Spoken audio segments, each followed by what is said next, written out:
Good afternoon, ladies and gentlemen. Thank you for joining us at Think Tent for quite an important event, I feel. I can see people are still getting their teas and coffees, so please continue to do so and we'll get going. But I think that when we are talking about the tax burden hitting an 80-year high, and many of the leadership contenders are talking about how they want to be low-tax Tories and roll back the state, one thing that's missing from that debate, particularly in SW1, there seems to be a consensus that the amount of money that we spend is fine. We just need to find a way to pay for it somehow through the tax system. And of course, the current government have pledged not to increase income tax, VAT, and national insurance. That leaves them very little room for manoeuvre. But I imagine that they'll try somehow. But nobody's asking that first, or not enough people are asking that first question. Why are we spending so much money in the first place? Where is it going? And how can we trim that fat to make sure that we can keep taxes reasonably low? So we've got, and talking of spending actually, it's 1.2 trillion this year. And in 28-29, according to OBR forecasts, it's going to be 1.36 trillion. I'm not even sure what a trillion is, so it's getting a bit out of control. Debt interest makes up the fifth highest item of government spending, making up 8.4% of our spending this year. So it shows that we do need to get a grip of the finances, but that shouldn't all be done through taxpayer austerity by increasing taxes. It can be done by reducing spending too. We'll have different views on this throughout, but I'm going to turn straight away to Andrew Griffith MP, who's the MP for Arundel and South Downs and a former Treasury Minister. Andrew, why don't you kick us off? Well, good afternoon, John. Thank you very much for having me. Can you hear me, ladies and gentlemen? We have a music accompaniment, but I will endeavour to speak up clearly and conservatively over that noise and nuisance. This is the most important topic that the Conservative Party, whoever the new leader, she or he is, has to address. For I am 53 years old for my sins.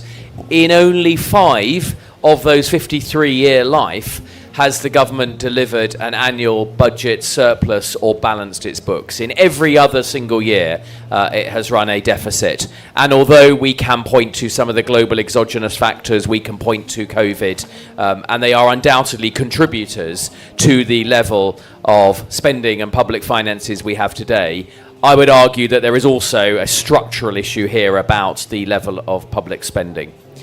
As a true philosophical conservative, I also, as I'm sure all of the colleagues in this room agree, in the moral virtue of decisions that we make ourselves and not those that the state makes for us. And with the state consuming ever larger part of our national output, having created an ever large growing debt that we pass on to our children, this is a really, really pressing topic.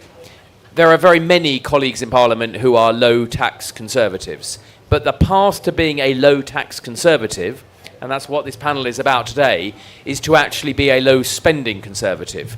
And that is where the tough decisions, is where, my friends, the rubber hits the road.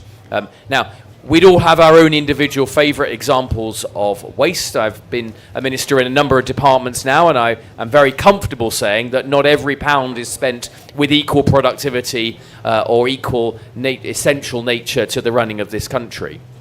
But more importantly, what we need to do is have those honest conversations in the next 2 years or so, that narrow window between the defeat that we have suffered because of our failure to deliver, in part, a low-tax economy, and coming up credibly with a plan for government. And we can see from the debacle that the government has set upon itself with its reduction in the winter fuel allowance. That is possibly a legitimate area for debate. There's always a continuum about the balance between universal and targeted benefits.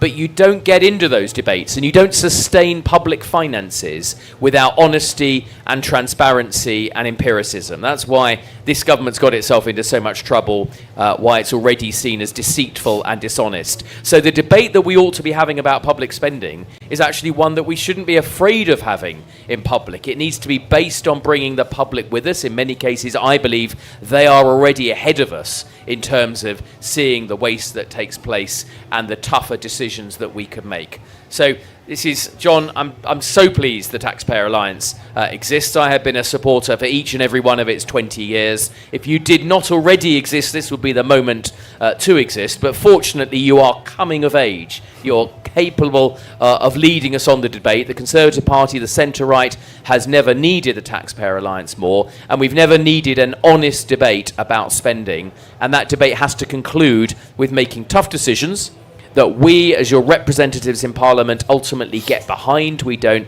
spray ourselves in different directions, and then that provides a recipe for government that is credible and gives us a path to once again being a low-tax economy, because that is a moral good in society, and it will allow us to fulfil our goals to grow the economy. Andrew, thank you very much. Thank you too for the kind words about the TPA, which also kind of makes me feel bad about throwing back a little challenge to you. Austerity, the idea that the Conservative-led coalition and then the Conservative government after that engaged in brutal austerity and that kind of narrative, does that make it much more difficult for a future Conservative government to actually tackle this issue? Well, we both know that the so-called austerity is a misnomer. Because government spending continued to rise, the percentage of the national income that's spent by government has continued systemically to rise.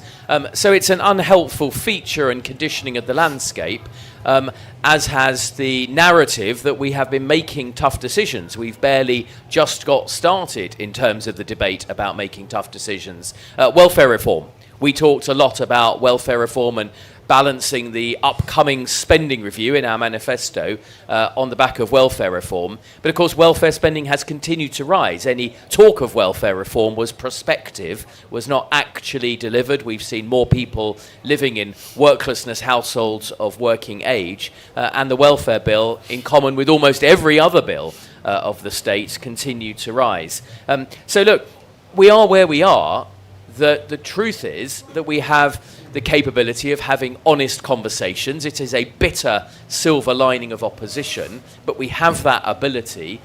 You and others have done great work about the sort of choices. It's not just about waste. It's not just about productivity. I was a finance director for 12 years. If you want to save money, the brutal truth is you have to do fewer things. You have to stop doing things. And as a consequence, we will have to choose particular activities to defund, or we will have to find different ways of managing demand for things that currently the state, and often only the state, is producing.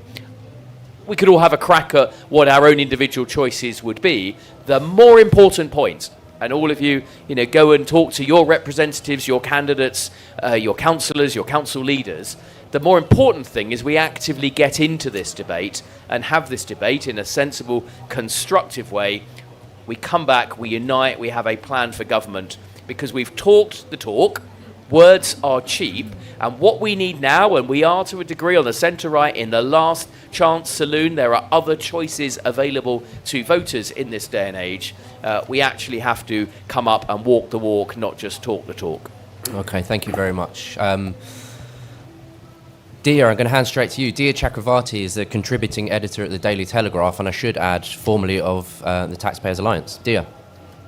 Thank you, John. As John said, I used to work for the Taxpayers Alliance, so I have first-hand experience of just how much work goes into delivering Think Tent every single year. So I'd like to start by congratulating the TPA team on putting together yet another programme of engaging debates, which means a lot, I think, to the small C Conservatives, even if the big C Conservatives sometimes fail to appreciate that. Speaking of which, it just occurred to me that exactly, I think, to the day, 6 years ago, then Prime Minister, Conservative Prime Minister Theresa May, said in her conference speech right here in Birmingham, she declared that austerity is over. Now, I thought that was one of the most irresponsible things she could have done economically for the country, but also one of the most politically damaging things she could have done for her party, a party which has been trying to convince everybody that so-called austerity, how much the Conservatives actually managed to deliver on that, we can debate about, but that austerity was a principle which was just about reining in public spending, and that they were doing it out of necessity rather than just out of a political ideology, a cruel political ideology. So I think she did a massive disservice to both the country and her party then. And I don't think anyone here needs me to convince them that it is really important to keep shining a light on public spending with a view to keeping it down. But I just thought I'd share with you a couple of examples that I've come across while researching my weekly column, and it just made me think that spending is. There are certain bits of spending which we are sort of tagging along into the delivery of our frontline services, which I really think we need to keep questioning and examine in much greater detail to work out how useful or how necessary those bits of spending really are. So, in the case of our public services, I think it's important that we return to the first principles. And what I mean when I say that is that when we talk about the NHS, for example, what is the NHS for? It is for delivering health services. So one case that I came across was the story of an ambulance driver in London who was sacked because a colleague had overheard a conversation where he had said that he did not agree with the system, with the concept of systemic racism. He was then suspended on full pay at taxpayers' expense. Another person will have then taken his job while he was on leave at taxpayers' expense. He was then ordered to undertake unconscious bias training, a black allyship workshop, and a written reflective practice over his beliefs, all at taxpayers' expense. He refused to comply, and then he took his employer to court and won compensation at taxpayers' expense. And the money wasted at every single stage of this debacle could have either stayed in taxpayers' pockets or could have actually spent on delivering ambulance services in London, which isn't doing great. Those of you who live in London will have some experience of that. And yet we're constantly told that any cut in public spending will inevitably result in a reduction in essential frontline services. But what is even more worrying, I find, is how difficult it is to keep track of some of this sort of spending. Another example I came across, I was trying to find out how much the Welsh Government is spending on its grand ambition of ridding Wales of racism by 2030. Now, I can see at least one proud Welshman in the audience, so I will have something to say about that. But it was reported in our paper that there was a 130,000 project to challenge the dominant paradigm of whiteness for Welsh libraries to become less racist. But I wanted to find out what the total project would cost, the total project of ridding, of achieving the eradication of systemic racism in Wales by 2030. But the reply I received from the Welsh Government spokesman was quite worrying. And he said, the Anti-Racist Wales Action Plan does not have one specific budget, as its goals and actions are distributed across nearly all areas of government.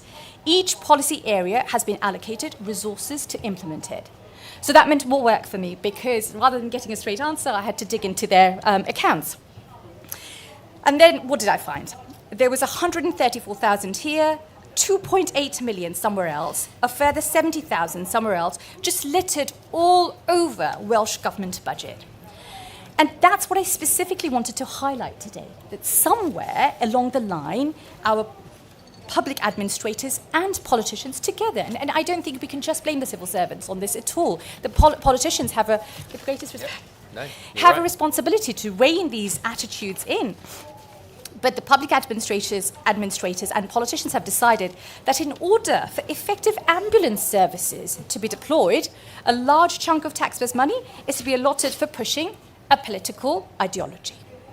For library services to be efficiently delivered, or effectively delivered, a large sum of money is to be allocated to lofty ideological targets, or in other words, just plain virtue signalling, all at taxpayers' expense. And that means that not only is taxpayers' money, which was meant to be spent purely on service delivery, is being spent on promoting political ideologies instead, but it also takes away public officials' focus from delivering public service. And that's obvious from the dire quality of public service we've all come to accept. But of course, that deprives the taxpayer of the quality that they're paying for and therefore deserve. Thank you for listening to me, and I'm sorry that there was anything more uplifting to say about this. Well, thank you, Dia. Those specific examples are infuriating, of course. What the answer, presumably, is we can shine a light on that kind of spending, but we've got to repeal legislation. There's regulations that have to be taken off the books entirely. There's a big question for a future Conservative government to answer there on tackling this stuff. Right? That's true. And when you think that you have, with an 80 seat majority, it seemed like the Conservative government felt that its hands were completely tied. They couldn't get us out of these legislations, which allows civil servants and other sort of Quango type bodies to carry on making these bits of public spending at taxpayers' expense. It is a very difficult question for the Conservatives to answer. So if they couldn't deliver it with a 80-seat majority, what convinces us that if we vote them into power again, they're going to do a better job this time? Thank you very much, Dia. Chilling words, actually. Sorry. But no, not at all. It's, I'm going to hand straight over to Dr. Gerard Lyons, whose CV is far too long to read out, but it's glittering nonetheless. He's a former advisor to Boris Johnson as London Mayor and currently is a senior fellow at the Centre for Policy Studies.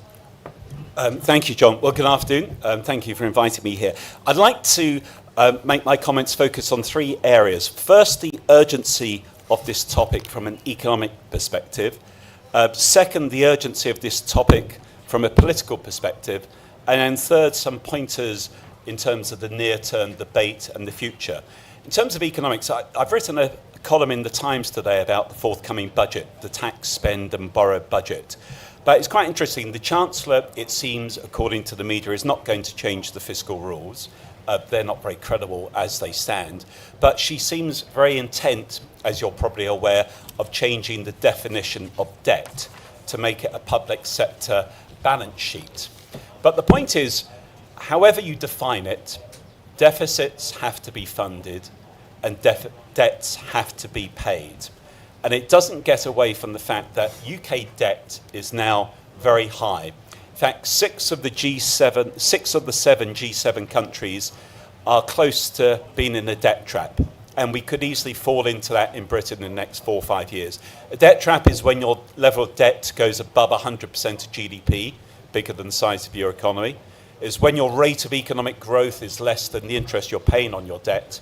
And in that environment, technically you have to run a primary surplus, spending less than revenue, taking out all the interest components.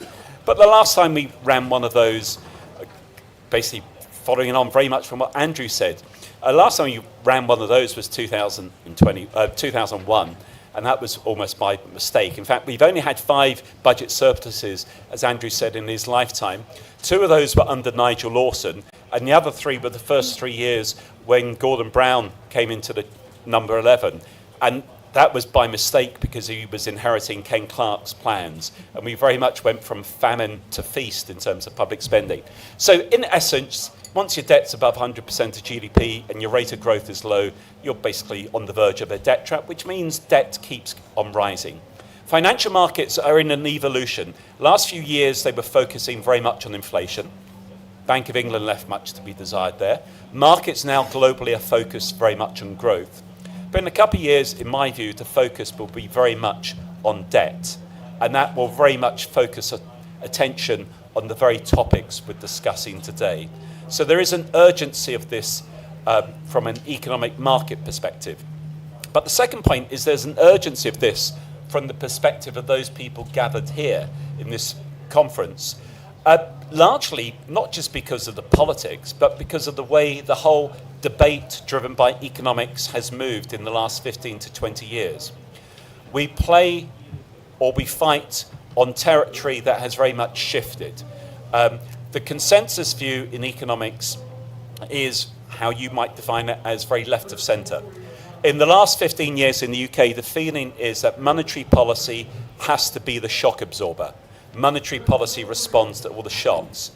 Fiscal policy increases in a ratcheting way in the aftermath of the global financial crisis and in the aftermath of the pandemic. But the consensus view in economics is really that taxes are there to fund public spending, and taxes are there to actually fund redistribution. Whereas when Nigel Lawson and others were in office, tax smoothing was very much the name of the day. Fiscal policy and monetary policy both had equal weight, and there was a wider role for tax in the economy. But the nature of the debate, as John touched on in his introductory comments, has very much moved. But not only that, the consensus thinking, and the government is not only reflecting its political beliefs, it's also echoing what the Chancellor is likely hearing from many of her economic advisors, is that the future direction of spending has to be up. Therefore, the future direction of taxation has to be up. We have an ageing population. If defence spending is to increase, then basically that reinforces the upward drift in spending. The current debate is trying to argue that there's a difference between investment spending and current consumption by the government. And there is in some respects, and in the budget it's likely to be a case we will borrow more to fund investment and we will tax more to fund current consumption. But in actual fact, the debate is rather wide of the mark. The difference or similarity or the overlap between investment spending and current consumption is quite nuanced. If you want to boost investment, you should incentivise the private sector. You should get the city to close the existing funding gaps. And when Andrew was City Minister, he did a lot to address that. When it comes to government investment and investment generally in a mature economy like the UK, the government will make better returns if it invests in small projects. But they were very much cut in the early weeks of this government. If you're to actually make use of investment, it's to actually keep often the current capital stock ticking over. That's a current consumption. If you build a new hospital or a new school, they're pretty useless unless you have more doctors, nurses and teachers. They're current consumption. So once you commit to investment going up, which in itself is a good thing, you actually implicitly commit to current consumption going up. If you're committing to borrowing for investment and committing to taxing for current consumption, you're effectively committing to both borrowing and taxing. You need to be forced to make a choice. And that leads on to the third point, which is about some pointers for the future. It goes without saying that you need to have public services that are funding properly.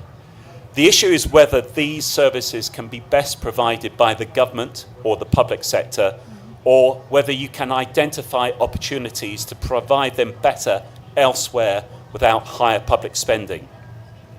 We need to actually think about whether you need to have constraints on public spending as a percent of GDP over the course of an economic cycle.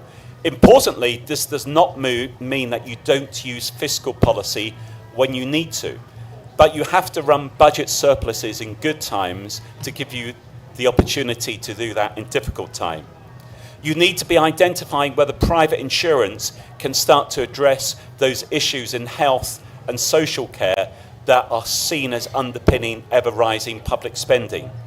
We also need to look at international best practice. Japan has Society 5.0 to address an ageing population using technology and other factors. And above all, I think we need to change the terms of reference. Some people would say correctly it's from the G7 to the G20 that we should be looking at. But I think maybe geographically we need to think about this as well, because part of the current debate in the UK is that not only is spending and taxation on an upward trajectory, but look across the water to the continent and taxes and spending are much higher there. Therefore, we shouldn't worry about the upward trend. But as was pointed out by the previous Chancellor, Chancellor Hunt and others, basically high tax, high spending economies in Western Europe are part of the slow growth region of the global economy. If one looks to the G20 or the Indo-Pacific, many of those countries with which we have to compete do not necessarily have high government spending. They certainly provide public services through the government, but they provide them perhaps more effectively, more efficiently, and they don't necessarily have high taxation to boot. But we need to change the terms of reference to be able to start to point to a different area of the debate. Maybe the final point is that austerity in itself needs to be looked at in the context of the time.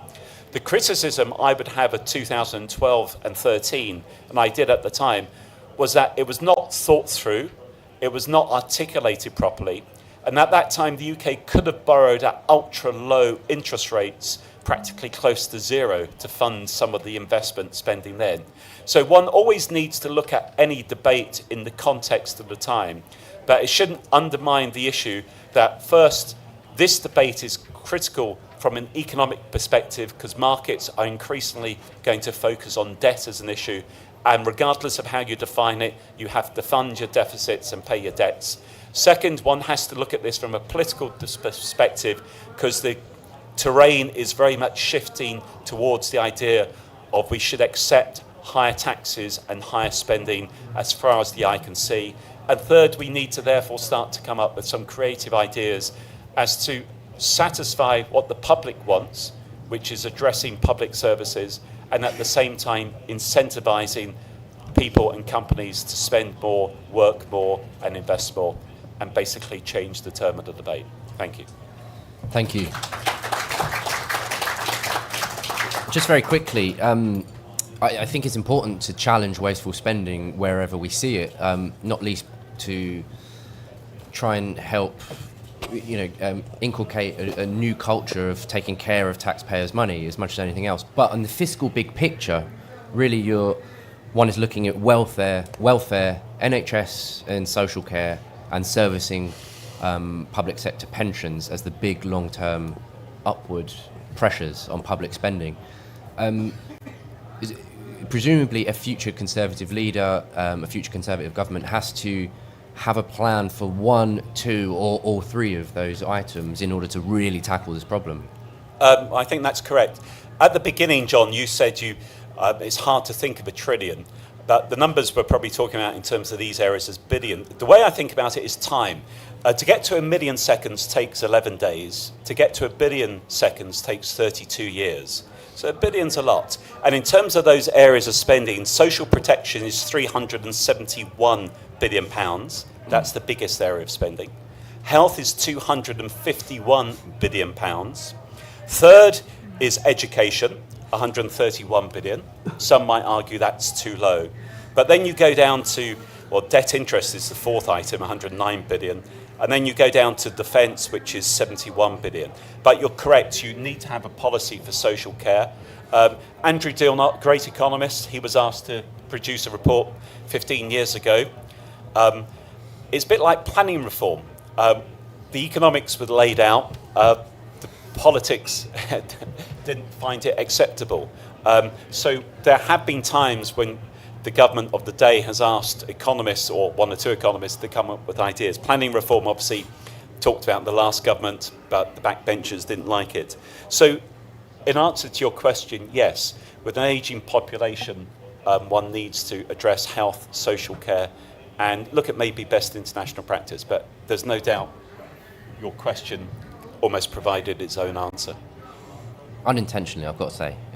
Maybe it's my own bias. I'm going to hand straight over to Shimian Lee, who's a colleague of mine and a researcher at the Taxpayers Alliance. Shimian. Thank you, John. Well, it's great to see so many people here because I think the issue that we're discussing, spending, is actually one of the most important parts, in fact, the most important part of the public finances equation. Because unless there's fiscal discipline, any additional revenue that we raise, either through growth or through additional taxes, will simply be swallowed up by more spending. So here are just some numbers for you. Since 2010, government revenue, has increased from £600 billion a year to about £1 trillion a year. But in that same time period, spending has grown from £750 billion to £1.1 trillion. That means that even after collecting £400 billion more in revenue, we're still running a £100 billion deficit. Here's another interesting number that may in fact surprise some of you. Even after a decade of so-called austerity under a conservative government, spending as a percentage of GDP just prior to the pandemic, so we're not including the increased spending during the pandemic, in 2019 was still higher than 11 out of the 13 years of the previous Labour government. So that leads us to the question, why has it been so difficult to control spending? And I think that one of the reasons for this is that the expectations of the state have really been stuck in the past, even as the cost of delivering on those expectations have risen massively. There's this sort of idea that just because we were previously entitled to something, people ought to continue to be entitled to that regardless of the costs. Now, I want to talk about this idea as it relates to two of the largest areas of government expenditure. That's health and benefits, which together make up nearly £500 billion of spending every year. So let's start with the NHS, where we've seen a massive increase in the staff bill. It's gone up something like 58% in just the last 6 years. That's nearly double the rate of inflation. Today, a doctor, 2 years out of medical school, will find themselves in the top 20% of earners, while the average nurse makes about £4,000 more than the median earner in this country. Yet just last week, the Nurses Union actually rejected an above-inflation pay rise of 5.5%, claiming that they're underpaid. So how can this possibly be, given the fact that they earn so much more than the median earner? Well, that's because they don't compare themselves to the median earner, God forbid. Instead, they compare their wages to 2010 levels. 2010 obviously being this sort of magical place where we could afford to pay anyone anything they wanted. Of course, they leave out the fact, very conveniently, they leave out the fact that in 2010, the deficit was a whopping 10% of GDP. That was nearly 5 times the post-war average at the time. And so the argument goes that because they were paid so much then, they expect to be paid that much now. And anything less than that is what they call a real terms pay cut. And so they demand so-called pay restoration. I mean, just take that sort of logic and apply it to any other industry. So if you look at what a television costs, for example, in 2010, it costs around £680. Adjusted for inflation, that's about £1,200 today. But you can go to a store right now and pick up a television about the same size for about less than half that, about £500. So what would we think if Sony or Samsung or any of these television producers tried to impose price restoration? What if they demanded that they be able to charge £1,200 just because that's what they used to charge in 2010? Well, they go bust. Nobody would pay for a television, pay £1,200 for a television when they can buy something for £500.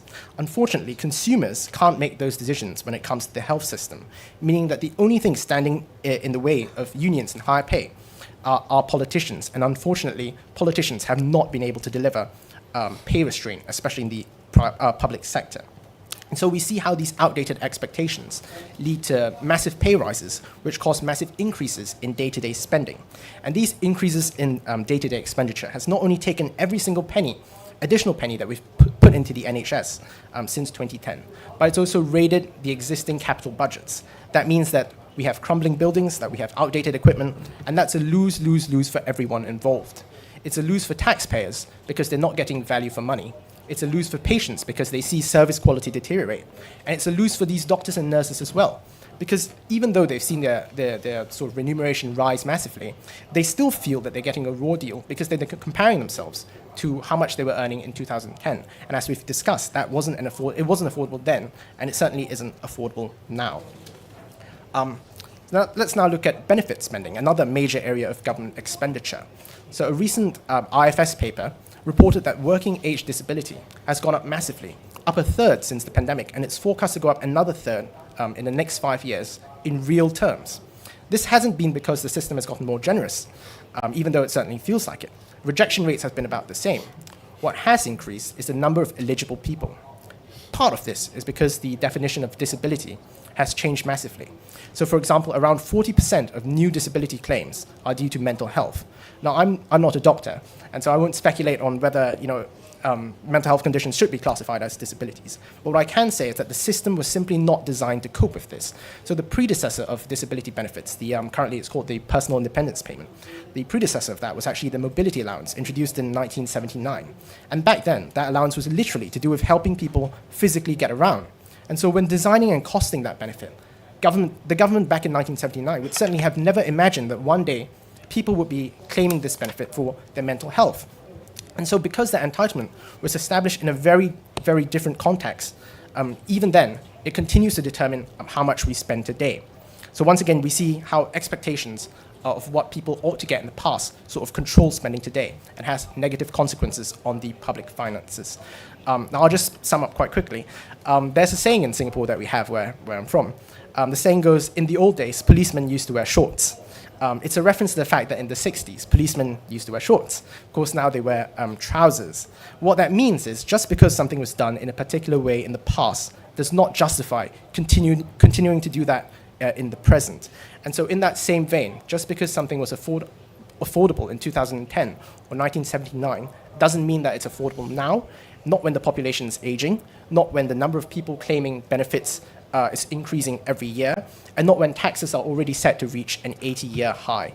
So even merely maintaining past entitlements on things like public sector wages, on things like welfare benefits, will become increasingly costly if this mindset doesn't change. And so what our job is, our sort of target is to sort of change the mindset of people and make people understand that just because they have they were entitled to something in the past does not necessarily mean that it's equally as affordable now. And that's the sort of case that we have to make to people. And I think that if we can make that case successfully, then we can do a lot when it comes to controlling public spending. Shimian, thank you very much. Thank you, Shimian. Andrew's just flagged to me he wants to come back on a few points. Maybe while people are thinking of their questions. Look, other panelists have very correctly described exactly the problem statement that we are facing with. Just to sort of try and pivot to a number of areas where we can potentially, as a party, debate and discuss and alight upon solutions. One is to reduce the overall level of the civil service payroll. There are more civil servants now in central government in Whitehall than there were before Brexit. It is people ultimately that spend money. And as finance director for 15 years of a big organisation, the one surefire way of managing the level of spend is to have fewer people. The human condition is creative, and if you have people, particularly if their careers and advancement depends upon it, you can be sure they will be creative with spending other people's money. There is a proper debate to be had about public sector pensions. That is a large and growing amount of money. I was encouraged that even what some would regard as the left-leaning IFS last week published a report about what public sector pensions would cost, and I think that creates a strong case for reform. When we heard from Shimian about public sector spending, a key metric there is to talk about outcomes. Too many of I and my colleagues end up boasting about how much extra we have spent each year, not about how much the outputs are produced. That's particularly true in the case of services like healthcare. It's also true in case of education and the police, those frontline departments that consume a very large amount of money. Gerard is absolutely right about the Chancellor's attempt to change the definition of debt. I feel about this very strongly. One has to comply as a public company finance director with independent accounting standards. If you unilaterally change your own definition and report your accounts on that basis, you'll probably end up out of work or at jail at worst. It would be wholly inappropriate for the Chancellor to store up more challenges for us who will ultimately have to pick up the pieces by trying to bring off-balance sheet debt or off-balance sheet financing to bear. We saw what the last Labour government did with the PFI initiative. What they'd be effectively trying to do is PFI the entire country's debt, and we know that wouldn't end well. He's also right, and I say this mechanically on every platform now, the comparator set must be the G20. We must not allow politicians or parliamentarians to use the G7. With the exception of the US, the G7 is largely mature, largely relatively declining economies. The pace cars are in the G20. That's where we should be looking to compete as an economy. And finally, John, just some ideas about how we can improve the situation we're in. We need to, when we are back in power, have a clear plan to restore ministerial accountability on quangos. Please read this excellent document, but one of the large reasons for our failure to deliver, which is ultimately why we failed the electorate and in part a contribution to why they rejected us, was we simply didn't deliver, and that's because even when we had the yoke in our hands ministerially, it wasn't connected to the right levers, and that led to lack of delivery. There is a painful lack of parliamentary scrutiny. As Financial Secretary, I took through what are called the estimate spending. These were out-of-cycle estimate spend. £72 billion were spent with a debate that lasted less than 48 minutes. Mathematically, that's about 1.2 billion of your pounds for every 60 seconds a parliamentarian spoke. And finally, wouldn't it be good if, when we are doling out with gay abandon honours to civil servants for effectively discharging their day job, a prerequisite, a pre-requirement for receiving one of the copious honours that they seem to receive is that they have either reduced headcount in the department that they've been responsible for, or they've actually closed a number of quangos? I think that final point on changing the incentive structure is more broadly very important, actually. We're short on time, so we're going to open up for questions. That was the first hand I saw just next to you, Joanna. If we could have your name and a question, and if it's directed to a particular person, please say so. Tony Johnson, Cheadle in Greater Manchester. I'm concerned about the cost of housing and the need to bring down the multiple of average salary. In Manchester, we have had a situation where 745 million has been given by Andy Burnham to build 5 skyscrapers, none of which have got any affordable housing in them. I've spoken to Andy Street, and he tells me that in Manchester, in Birmingham, the figure is that they have given 25% as a minimum for affordable housing in respect to the money that's received from local government. Can we have a commitment by the Conservative Party that we are the party that supports the working man? Let's take a couple more. Tom, just there in the blue shirt. Thank you. Tom Packer, ordinary Conservative Party member and former TPA contributor. This is aimed at all the panel. Which areas which areas, not necessarily departments, but areas of spending, do you think need to be prioritised for cuts? And which areas do you think needs to be protected from cuts? Because in many ways, spending is ultimately about priorities. Okay, and then the gentleman directly behind you, and then we'll do a round at the front. Thank you, Ben Green. I'm a councillor down in Surrey and a former consultant to the NHS. I actually wanted to pick up on the thing you said right at the end about the incentives within the civil service, and I think the broader public sector. I see it at the council level, you see it at central government. Structurally, the whole system doesn't give a toss about wasting taxpayer money. They just don't care because they're not incentivized to care. If you waste £1 billion, you will not lose your job or be reprimanded in any way. If you save £1 billion, you won't be rewarded in any way. I think we talk an awful lot about what we spend. We talk very little about how we spend it. And I think you could, my view is that you could solve the budgetary issues immediately if the money was as efficiently spent by the state as it would be spent by a private institution. So I'd like to invite the panel's thoughts on that. Okay. Shimon, have you got any thoughts on any of this? Yeah, well, just to address the question on what area would we prioritise for cuts, I think one very clear area that we ought to prioritise is public sector pay. This idea that public sector workers are underpaid is just an absolute fiction. Numbers from the IFS actually find that even after you account for their experience, their qualifications, bonuses, pensions, everything that you can possibly account for, they're still paid about 6% more than workers in the private sector. And that's when you include the massive pensions as well, because a lot of these public sector workers are on defined benefit pensions, which are far more generous than the sort of defined contribution pensions that many of us in the private sector have.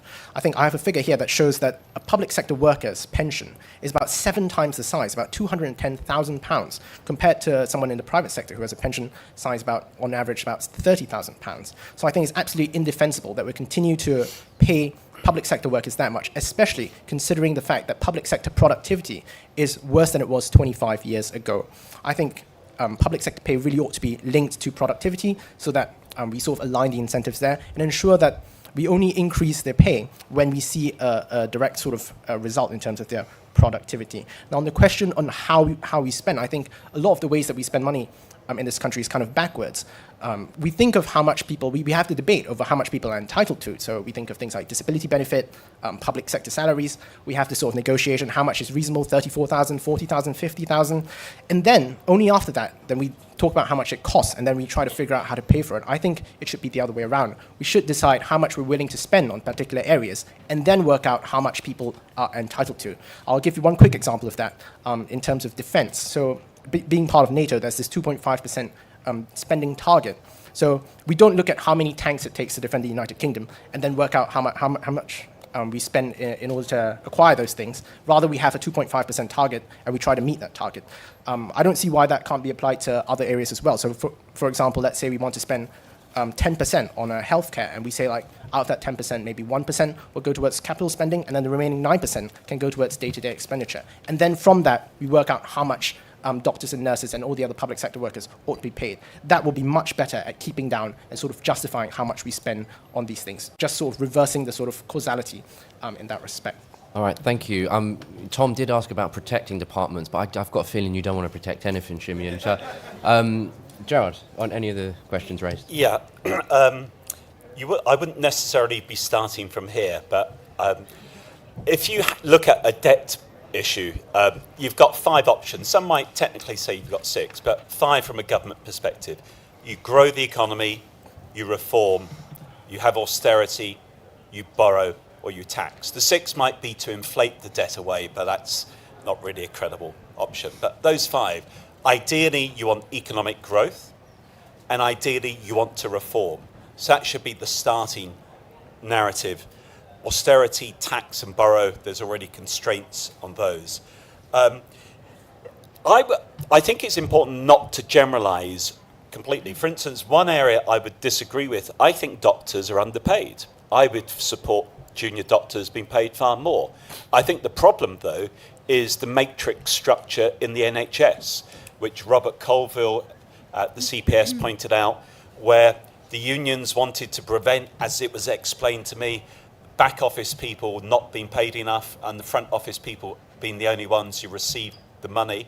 So you have this complex pay structure that, as explained to me, would just not exist in any company in the world.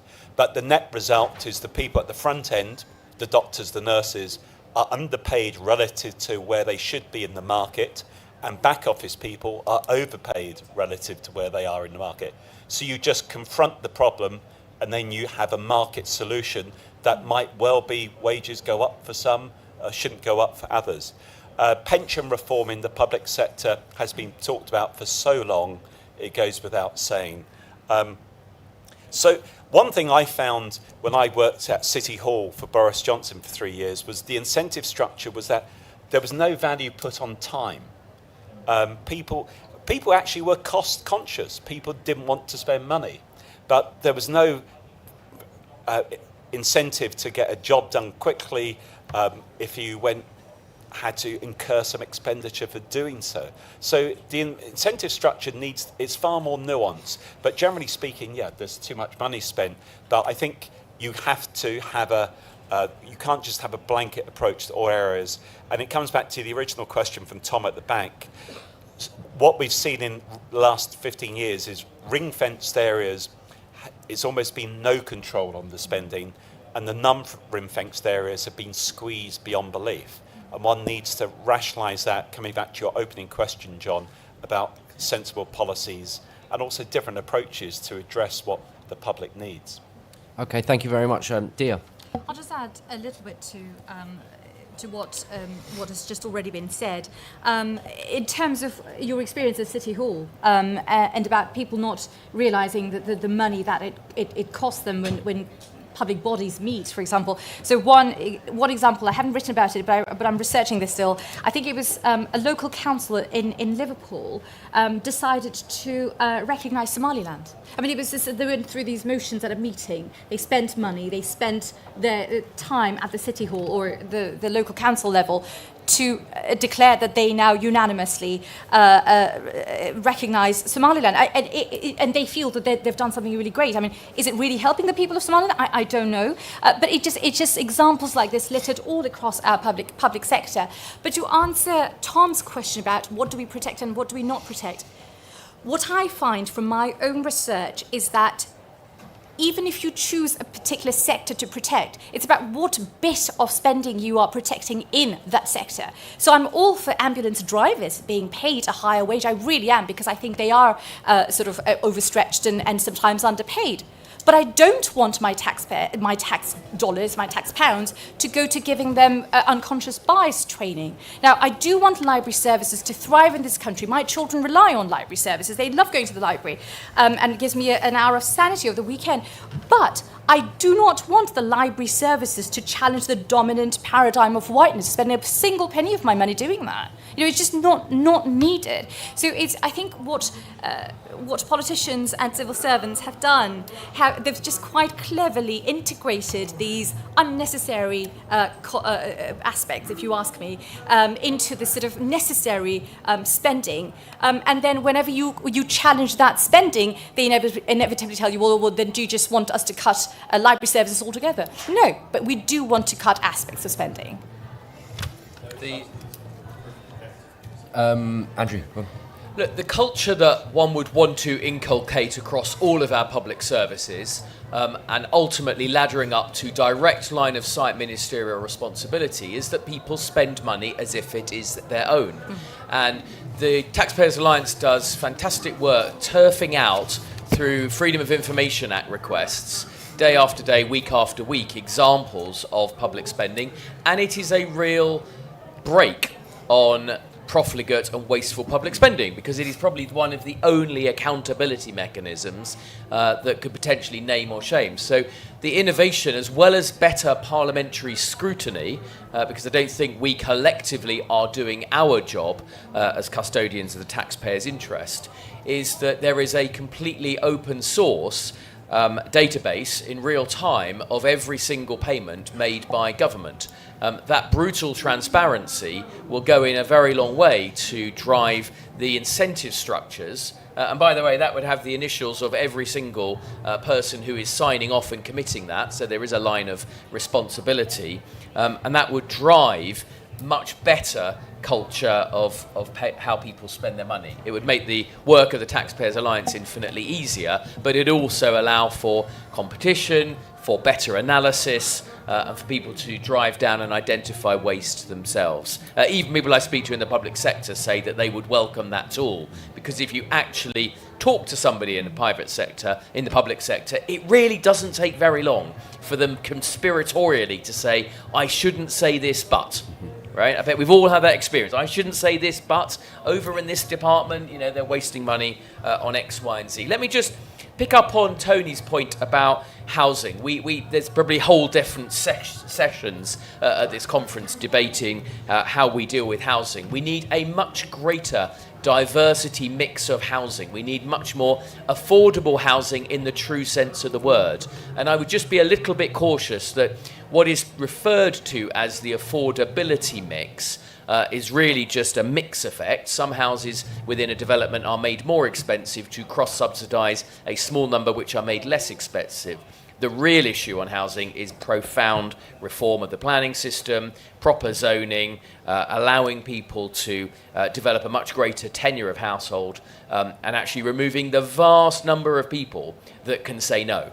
Which is what pushes up the cost of development. I've done some analysis, and very often people are spending £50,000 to £60,000 per dwelling in getting the consenting process that itself is driven by an often wasteful function of local government. So I feel your pain, I share your challenge. This is something we as a society and as a Conservative Party absolutely need to do to make sure those ladders of aspiration and opportunity are working. But I don't think there is a quick fix. I don't want to give you the simple dopamine of saying, yes, the answer is the state to mandate once again a target that's one size fits all. I don't think so. That's quite the right way forward. I think it's a multivariate problem. It's definitely one to which we should apply ourselves.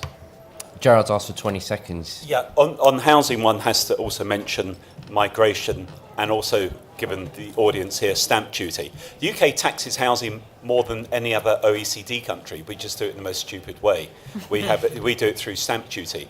So whenever anyone talks about housing, they always talk about new builds. That's important. But the secondary market is key.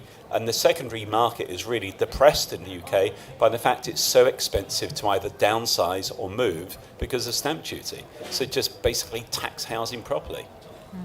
Okay, we're going to take another round of questions. I did see a hand down here from the ladies in the fabulous T-shirts.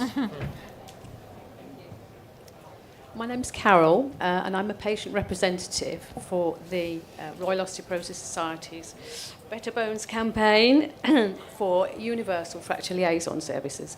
Fracture liaison services are innovative, they're homegrown, and they're already using new technologies such as AI. They diagnose people with osteoporosis early and get them onto medication and preventing thereby further disabling fractures. About 80,000 fractures each year are suffered by working age people, which is one of the reasons why many people over 50 are being forced into early retirement and also onto claiming benefits. So hence keeping public spending down. We want to increase fracture liaison services. At the moment they're only about 51% coverage. Victoria Atkins did, shortly before the general election, commit to extending to 100% up to 2030. West Streeting has agreed. 54 countries have already rolled out these services that were developed here in the UK, recognising the huge health and economic benefits they bring. Why haven't we? Right. So is there a sort of a spend to save kind of? It point? is, Right, yeah. okay. So it's within 2 Fantastic. years. It needs an initial public pump Fantastic. funding. And in 2 There's a years gentleman they're just paying back. behind here.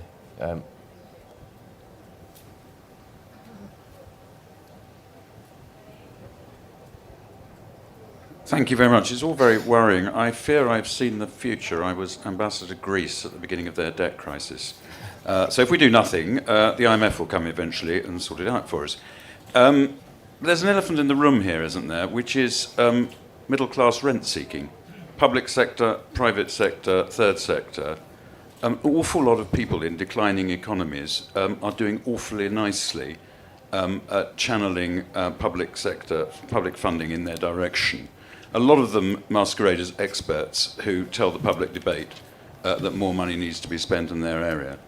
If you don't sort that out, these pressures are going to rise because we're entitled to think, because the experts have told us, that we'll solve a problem by putting more public money in their direction. How can a government, future Conservative government, have the courage to deal with this? And is the answer, while in opposition, to start exposing some of these connections so that we can have a hope of doing that? Great question. There's a lady in a pink jacket just there. Thank you. Councillor Jenny Johnson from the Wirral. We've paid national insurance, many of us, all our lives, and we've worked for many, many years. And now the Labour government is telling us that pensions are a benefit. And most of us have really not believed ever that pensions were a benefit. We believe they were a right. So are pensions a benefit, or are we guaranteed them? Thank you. I must say I'm not confident I'll ever get my state pension, but there we are. Shimyan, do you want to deal with any of the above? Well, yeah, I think just on the pensions point, the reason why we're having so much difficulty funding pensions is because the money that you've put into national insurance doesn't get saved up in a fund somewhere. It goes directly to paying for current pensioners. So current workers are paying for current pensioners. And so who's going to pay for current workers when they retire? That's the big question. So I think the whole idea of a pay-as-you-go pension system, which is also how a lot of the public sector pensions are funded, is very, very problematic. And it also makes cuts to public sector pensions very difficult. So I think one idea proposed by the Institute for Government, I believe, was that you could offer public sector workers less generous pensions in return for higher pay. But just less generous pensions, the savings are only realized 30 years down the line when they finally retire. In the meantime, you still have to pay current pensioners who are on the scheme who have already retired. So in fact, you don't make, even if you start having less generous pensions, you don't make immediate savings. In fact, your cost would increase because now you have to compensate the current public sector workers for their less generous pensions. So I think the whole idea of pay-as-you-go pensions is very problematic. And that is sort of the puzzle when it comes to pensions. On the question of preventative spending, especially when it relates to healthcare, I think there's a lot that can be done in this area. But one of the reasons why there's been a lack of funds to pay for these things, and also a lack of investment in capital, I talked about crumbling buildings, outdated equipment, is because all the money from capital budget has been slashed in order to pay for day-to-day expenditure. That was one of the points that was noted in the Darzi report that came out recently on the NHS. All the money that was supposed to go towards capital spending, that was supposed to go towards preventive care, it's been necessary to take all that money and pay for day-to-day expenditure, including things like higher wages, particularly because when it comes to strikes, that has a high political cost for politicians. And how exactly we change the incentive structure in that respect is another question that we ought to answer. Thank you. The reason I'm rushing you along, Andrew's got to head off, so closing comments from you, Andrew. Sorry, yeah, thank you. Well, look, a really good conversation and a debate. The key thing is we're starting to have this conversation. We haven't necessarily been able to have it in government, and it's imperative that we continue to do it. Some illustrations in those round of questions about some of the challenges we face.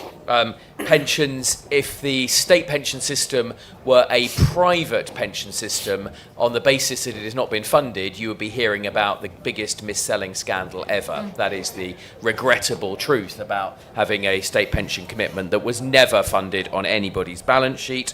The point made about middle-class rent seeking, perhaps the language is maybe a little emotive.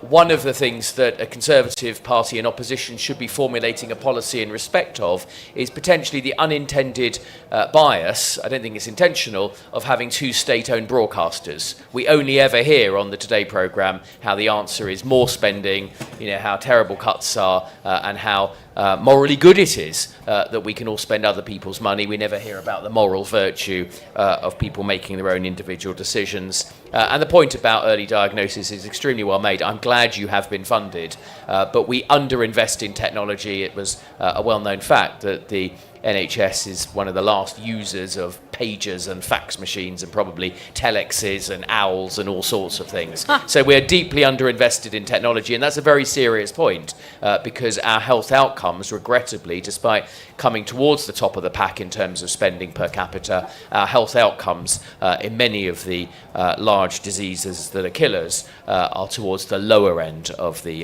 deciles. I am so sorry that I do have to leave you now. Thank you very much, all of you, for this conversation. It's something I am very keen to keep doing. It is imperative. Ultimately, there is a degree of political determinism about getting the economic questions right.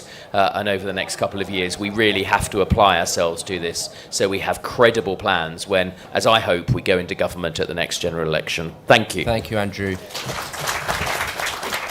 Quick fire wrap up from Gerard and Dia. Thank you. In terms of, maybe let's do it back to front. In terms of national insurance, quite frankly, Andrew's point about openness and transparency on spending is the key point, because we have it in terms of taxation. Every tax has a designated account it goes into. And quite frankly, the idea of a national insurance tax versus income tax is a bit nebulous. It's an accounting framework. Income tax, since probably 1860 odd, has gone into the consolidated fund. National insurance goes into the National Insurance Fund, which up to about 2008 had to keep 1/6 of most of its money in gilts and at least always 1/6 of what it was expected to spend. But the reality is that behind the scenes, when the National Insurance Fund runs down, money is transferred to it by the Treasury and the Debt Management or the Office from the consolidated fund, i.e. income tax goes here, national insurance goes there, but behind the scenes, when national insurance goes down, they just top it up from the money that's coming from income tax. So national insurance and income tax should be just merged, as Lawson pointed out, but the Conservatives didn't do. Rent-seeking behaviour, completely agree. The challenge is the unintended consequences, because the immediate area that people have identified rent-seeking behaviour in is housing. Hence, the argument is a land value tax, which is fine, but people are not talking about land value tax at the expenses of other taxes. It's almost like the danger is we go down the route of even more taxes. But I agree with you in principle. And as the former ambassador to Greece, the one area I would actually increase public spending on is the Foreign Office. I think it is a jewel in the crown, and it highlights that one needs to have a nuanced view in my mind. There are certain parts of Whitehall that I think can actually be used far more effectively and efficiently and already do a pretty good job. Okay, thank you, Dia. There's nothing burning of burning need that I need to add to any of that. Really, it's been a really good discussion. But it just something that sort of came to mind as I was listening to all of this is that there's been a massive growth in an industry which just thrives and survives on telling people what to do, about how to feel, about how to behave, and they have made it their business to tell everybody at every single strand of the public sector whether that they're not doing it right, that they need to have more training, unconscious bias, this, that, and the other. And if you can see that that's been woven into library services, you get a really good picture about where else they exist. They're literally everywhere. So it's what we do about it, I have no idea. I think the BBC does play a role, like we just heard here. So it does come from there to a certain extent, but that's the culture that we are living in, I feel, over the last 20 years. That's where we are. And I think organisations like the Taxpayers Alliance, the IAA, have done quite a lot of work in trying to address that culture, to challenge that culture. I think we did do a good job on austerity, by the way. We did start talking about spending at a time when nobody else was talking about it. We brought it into the mainstream. Every time we went into the BBC and did hostile interviews on that, we were being challenged on it. We were there. The government wasn't there, defending its stances. We were defending its moves. We were. So I think maybe Taxpayers Alliance can have a role in changing that debate again, or addressing that at least. Well, let's hope so. We're not just out of time, we're over time, but thank you all very much for such an engaging session. Very quickly before you go, we've got another session that's very loosely related, actually. Well, not loosely, but it's on public sector productivity, and it starts in about 10 minutes. So if you want to stick around for that, recharge your teas and coffees, and please do. But in the meantime, thank you very much.